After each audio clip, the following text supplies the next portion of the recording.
ഈ ഓട്ടോക്കാരന് 100 രൂപ കൊടുക്കണമല്ലോ എന്ന് ഓർക്കുമ്പോഴാ. എടോ, തന്റെ ഓട്ടോ കാശ് ബാക്കി വെച്ചോ. 100 രൂപേ? പിന്നെ 6000 രൂപ. എന്തോ 6000.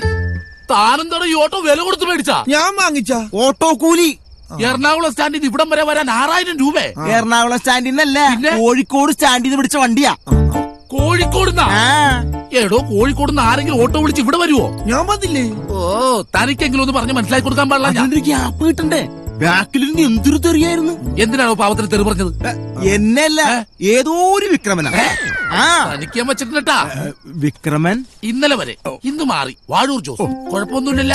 അപ്പോഴും കണക്ക് ശരിയായിട്ടില്ല. കോഴിക്കോട് നിന്ന് ഇവിടം വരെ 200 കിലോമീറ്റർ, 3000 രൂപ. ബാക്കി 3000ത്തിന്റെ കണക്കെന്താ? എനിക്ക് തിരിച്ചു കോഴിക്കോടേക്ക് പോകണ്ടേ? എനിക്ക് നിർബന്ധമൊന്നുമില്ലടോ. അത് ശരിയാവില്ല. ഞാൻ മുതലാളിയോട് പറഞ്ഞോളാം. മുതലാളി 6000 രൂപയല്ലേ? അതിന് മൊണതാലി എന്ന് വിളിക്കുന്നതിനാണ്.